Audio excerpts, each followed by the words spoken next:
नमस्कार, जोहार द भारत मित्र देख रहे हैं आप। मेरे नाम अभिषेक भारती हैं, हमारे साथ सहयोगी आरती। झारखंड की फिजा कल शाम 7 बजे के बाद बदल गई।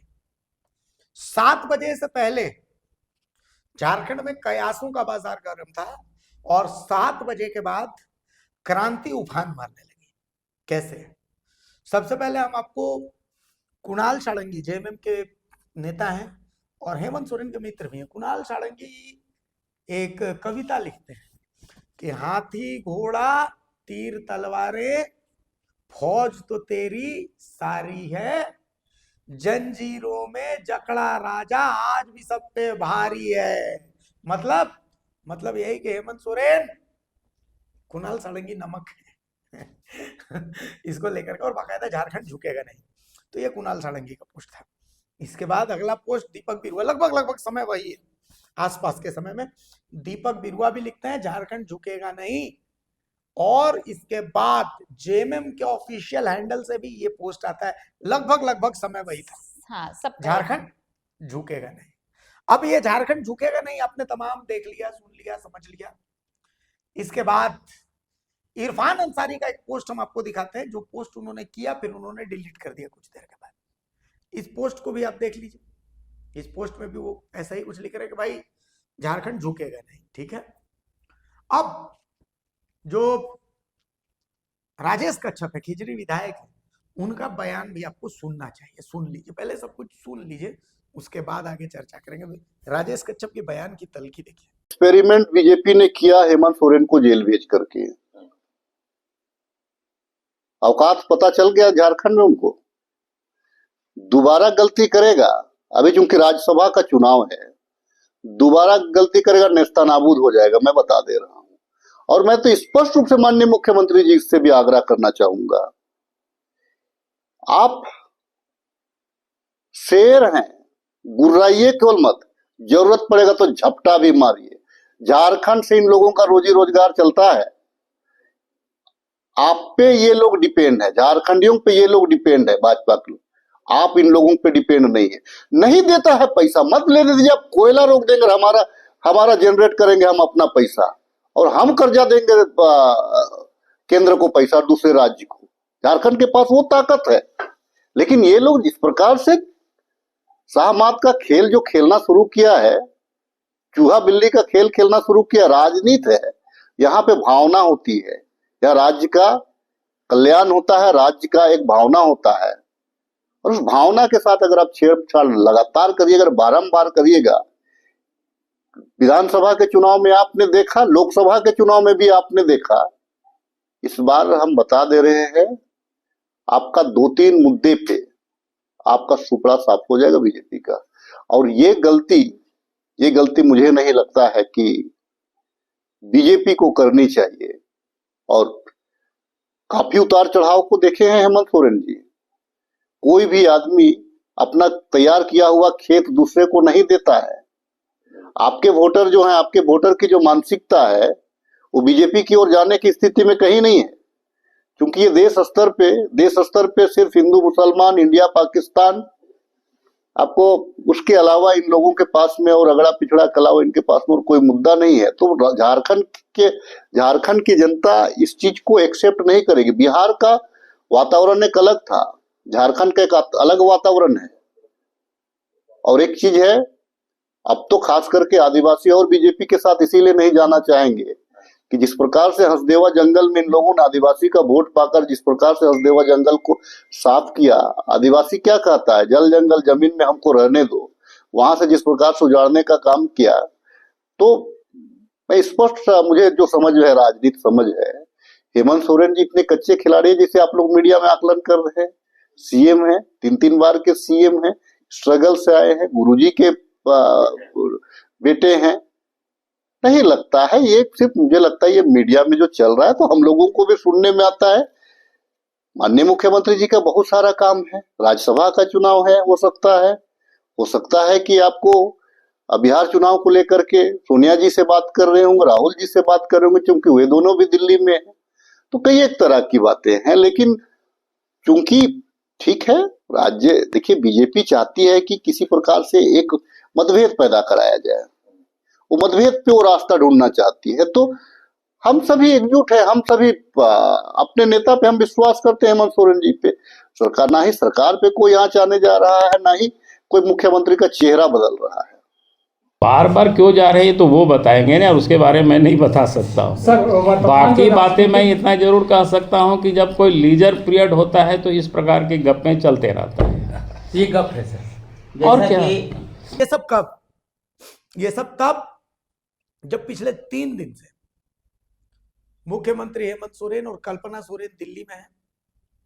कयास ये लगाए जा रहे थे कि भाई बीजेपी हेमंत सोरेन के साथ आ सकती है, हेमंत सोरेन बीजेपी के साथ जा सकते हैं, जो भी है।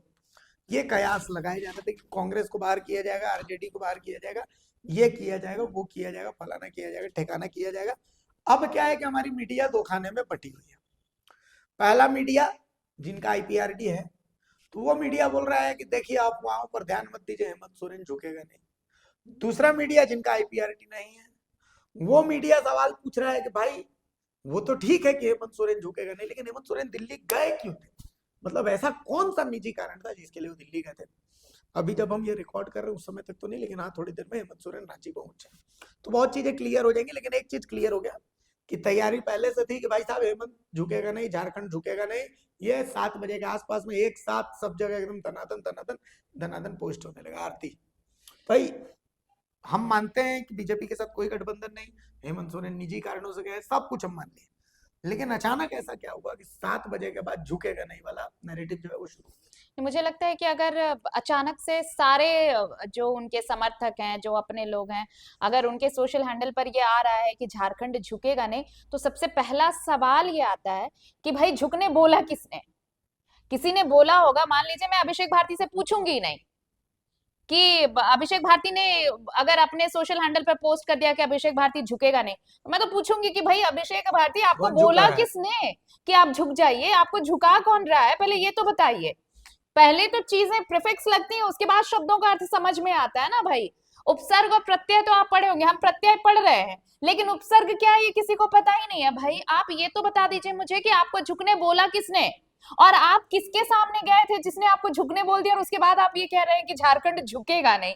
तो और सवाल इसलिए भी उठते हैं कि 3 दिनों के बाद अचानक से शाम 7 बजे के आसपास ऐसा क्या हो गया कि झारखंड झुकेगा नहीं, झारखंड रुकेगा नहीं, और बहुत सारे पोस्ट हैं। मतलब ये सिर्फ और सिर्फ ये बताने के लिए कि आप अगर निजी दौरे पर वहां गए हैं तो वहां पर किसी ने आपको कह दिया कि आप झुक जाइए, तभी तो ये सारी चीजें इकट्ठे चलने लगी। अगर नहीं होता तो फिर अचानक से ये रैंडम पोस्ट क्यों आते? इसमें एक और चीज है, पिछले बार वाला कंडीशन याद कीजिए, ईडी की दबिश बढ़ी और ऐसे ही राजभवन में एक टी पार्टी कार्यक्रम थी, एट होम कार्यक्रम राजभवन में चल रहा था। उस कार्यक्रम से तुरंत निकल करके और हेमंत सोरेन दिल्ली चले दिल्ली चले गए थे। हाँ, दिल्ली में हेमंत सोरेन कहाँ है 2 दिन तक हेमंत सोरेन का पता नहीं, तो कार से रांची है, ठीक है। तो उसके बाद हेमंत सोरेन की गिरफ्तारी हुई थी। तो क्या इस बार भी 2 दिन तक हेमंत सोरेन, कल्पना सोरेन कहाँ है? दिल्ली में तो है, ये तो पता है, लेकिन दिल्ली में क्या कर रहे हैं किसी को नहीं पता। तो क्या इस बार फिर से हेमंत सोरेन गिरफ्तार होने वाले हैं? और क्या कल्पना सोरेन के हाथों में राज्य की सत्ता आने वाली है? तो इसका भी एक जवाब है, इस बार कल्पना सोरेन भी ऑप्शन नहीं है। क्यों? जिन नरेश केजरीवाल के यहाँ छापा पड़ा, वो नरेश केजरीवाल चार्टर्ड अकाउंटेंट किसके हैं? जो मेरे सूत्र बताते हैं, ईडी के हवाले से कुछ सूत्र, उन्होंने कहा कि ये चार्टर्ड अकाउंटेंट कल्पना सोरेन के हैं। तो क्या कल्पना सोरेन के नाम से भी कुछ इन्वेस्टमेंट या कुछ ऐसा है जिसको लेकर के सवाल खड़े हो रहे हैं कि इस बार हेमंत सोरेन को दिल्ली इसलिए जाना पड़ा कि पिछले बार तो ऐसा था कि चंपई सोरेन के नाम का एक प्रयोग किया जो असफल रहा। इस बार वो प्रयोग के लायक भी नहीं है, और इस बार कल्पना सोरेन पर भी दाव नहीं खेल सकते, क्योंकि कल्पना सोरेन की भी मुश्किलें जो है बड़ी हुई, इसीलिए इस पर अकेले हेमंत नहीं गए, कल्पना को साथ लेकर के गए। ऐसा सूत्र बता रहे, भगवान जाने सत्य क्या है सत्य क्या, हम तो नहीं जानते। याद कीजिए वो पहला दिन जब वो दिल्ली गए थे, हमने कहा था कि हो कुछ भी हेमंत सोरेन बीजेपी से हाथ नहीं मिलाएंगे। मैं आपको बताऊं, अभी एक सोशल मीडिया का पोस्ट देख रहा था, तो उस पोस्ट में मेरे एक मित्र है, सीनियर आदमी, उन्होंने लिखा कि अगर बीजेपी और हेमंत का गठबंधन होता है तो उससे हेमंत को क्या फायदा? हेमंत को फायदा होगा, पहला, केंद्र की जो ग्रांट है वो ग्रांट क्लियर हो जाएगी। हेमंत को जो फायदा होगा ये ईडी का जो परेशानी है वो परेशानी समाप्त हो जाएगी। हेमंत को फायदा होगा क्या? दिशम गुरु शिबू सोरेन भारत रत्न मिलने के लिए एकदम और करीब पहुंच जाएंगे। हेमंत को फायदा होगा क्या? हेमंत को सोरेन जो है बहुत आराम से झारखंड में उसके बाद सरकार चला पाएगी। ये 4। नुकसान क्या होगा? संथाल वोट बैंक जिसको हेमंत सोरेन ने बहुत सहेज के रखा है, उसको नुकसान पहुंचेगा। एक एसटी वोट बैंक में बाकी उरांव गोंडा ये वोट बैंक, क्योंकि सारे वोट बैंक जो है जेपी से नाराज है, उनको उनकी नाराजगी मोल लेनी पड़ेगी। तो जिस बीजेपी के खिलाफ इन्होंने लड़ाई लड़ी और उसके बाद Muslim vote bank, Christian vote bank को अपनी तरफ किया। इकट्ठा किया, हालांकि कुछ हाँ। लोग कह रहे थे कि नहीं नहीं वो बिल्कुल जो है वो कांग्रेस का ही वोट बैंक है। कुछ ने अपने को गाली देते हुए कहा कि तुम लोग जो है बेवकूफ हो, ऑफिस में बैठ करके चर्चा करते हो, मुस्लिम कभी जेएमएम को वोट नहीं करता है, तो हाँ। पता नहीं, अब पता नहीं उनका एनालिसिस कुछ रहा होगा, तो सबका सम्मान करते हैं। लेकिन मुस्लिम वोट बैंक से भी हेमंत सोरेन हाथ धो बैठेगा, क्रिश्चियन वोट बैंक से भी हाथ धो बैठेगा। बीजेपी को क्या फायदा होगा? बीजेपी को फायदा ये होगा कि बीजेपी गोड्डा में अडानी का काम आराम से चलेगा, गोंदलपुरा में अडानी का काम आराम से चलेगा, बड़का गांव में अंबा प्रसाद जैसे लोग जो हैं वो शांत रहेंगे, उनको शांत रहने में राज्य सरकार मदद करेगी। तो ये चीजें तो होती रहेंगी। चाईबासा जो है सारंडा में जो तमाम जो अटकलें चल रही उन पर विराम लगेगा, उनको राहत मिलेगी। एक ये तो होगा। इसके अलावा बीजेपी को बंगाल साधने के लिए हेमंत सोरेन की जरूरत है। ये जो सीमावर्ती क्षेत्र है, पुरुलिया, बांकुड़ा, ये जो इलाके हैं, इन इलाकों में हेमंत सोरेन की जरूरत बीजेपी को पड़ सकती है बंगाल साधने के लिए। तो वहां पर हेमंत सोरेन बीजेपी के लिए यूजफुल हो सकते हैं। तो अब जो है सवाल ये रहेगा कि दोनों के लिए फायदे का सौदा है। नुकसान अब बीजेपी को क्या होगा?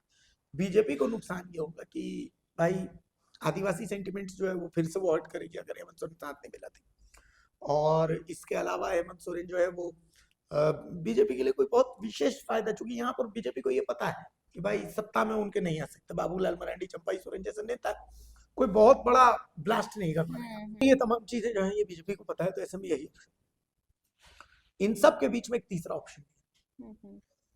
हेमंत सोरेन ने जो प्रपोज किया है दिल्ली में, जो सूत्र बताते हैं कि भाई मेरे संपर्क में मैं अगर चाहूंगा तो कांग्रेस के कई विधायक, आरजेडी के विधायक मैं तोड़ सकता हूँ, तो मैं यहाँ पर सत्ता में आ सकता हूँ, बस आप लोगों को बाहर से समर्थन करना और बाकी ये तमाम चीज जो सूत्र बता रहे। सूत्र ये भी बता रहे कि गृह मंत्री से मिलने का समय मांगा गया था, वो समय नहीं मिला।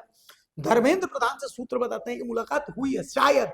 अब सब कुछ सूत्र के हवाले से देखिए, जब तक कोई फोटो नहीं आए, कुछ नहीं आया, तब तक कुछ भी नहीं कहा जा सकता। एक फोटो सिर्फ आई है, वो डुल्लू महतो जो गृह मंत्री अमित शाह से मिलते हुए है।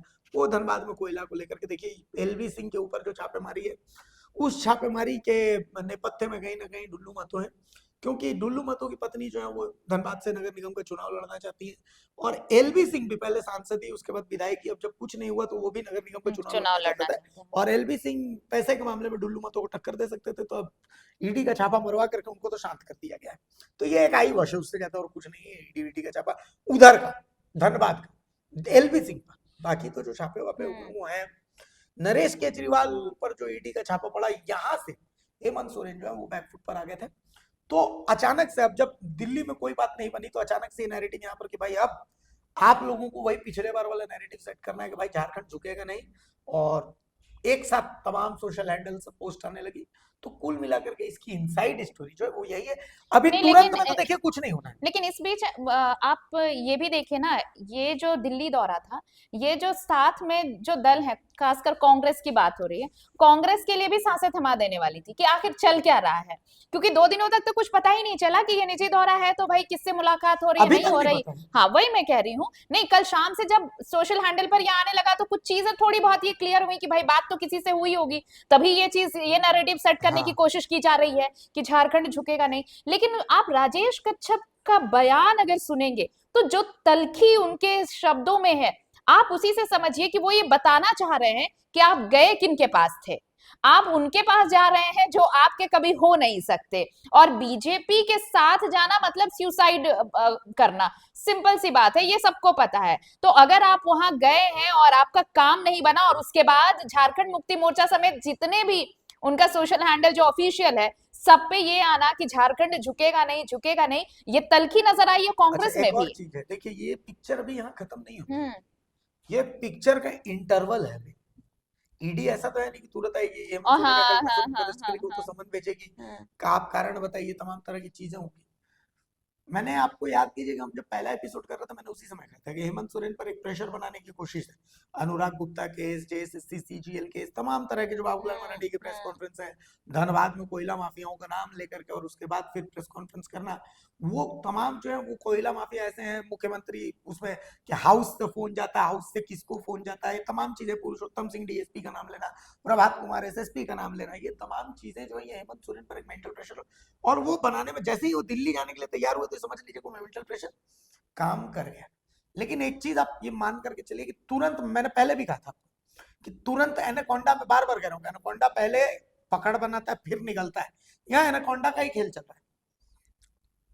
बीजेपी हेमंत के लिए एनाकोंडा बनी है दिल्ली में और दिल्ली दरबार ये मान चुका है कि झारखंड बीजेपी बिल्कुल खत्म है, इसकी कहानी इससे कुछ नहीं होना है। ज्यादा अटेम्प्ट भी नहीं लेते वो तो, हाँ इनको कुछ जो तवज्जो भी ही नहीं करना है वहीं से दिल्ली से ही करना दिल्ली है, दरबार से हाँ, ही होगा। दिल्ली और दरबार वहाँ से मोटा भाई खुद मोर्चा संभाले। हाँ, झारखंड के लिए जो है बीजेपी जो है मोटा भाई जो है वो हेमंत सोरेन के चारों तरफ, कल्पना सोरेन के चारों तरफ जो है वो अपनी पकड़ बढ़ा रहे हैं और हेमंत सोरेन जो है वो कांग्रेस के चारों तरफ।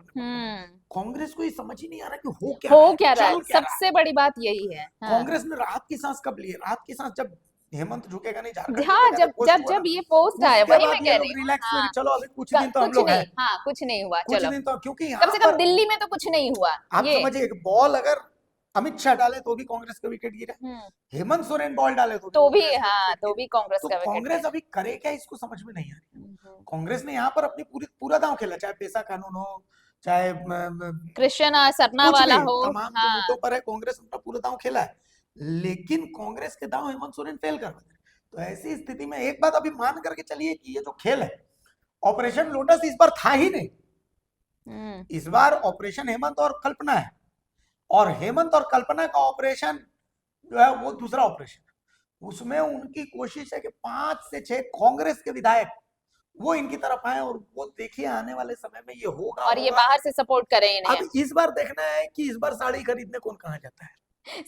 यही सबसे बड़ी बात ना? है कि इस बार साड़ी खरीदने बस, कौन निकलता है। कहाँ जाता है? पिछली बार का किस्सा अगर भूल गए हो तो एक बार याद कर लीजिएगा, तो इंतजार करिए। यही उस दिन भी हमने कहा था कि ये इतना आसान नहीं है कि फटाफट रातों रात सब कुछ हो जाएगा, हर चीज प्रोसेस में है, प्रोसेस कंप्लीट होगा तो फिर आपको कंसिक्वेंसीज क्या होते हैं, इस मुलाकात के मायने क्या होते और हैं। एक बात ये तय है, हाँ। हेमंत सोरेन सामने से बीजेपी साथ नहीं मिलाएंगे, हाँ हेमंत सोरेन अपनी राजनीति खत्म नहीं करेंगे, ये तो बिल्कुल, ये तो तय है, ये तो तय है, क्योंकि अब हेमंत सोरेन या जेएमएम की राजनीति ही बीजेपी के अगेंस्ट है, तो अगर वो साथ आए तो फिर वो खत्म ही है, तो फिर बिल्कुल। उसके बाद तो फिर कोई अस्तित्व ही नहीं बचता।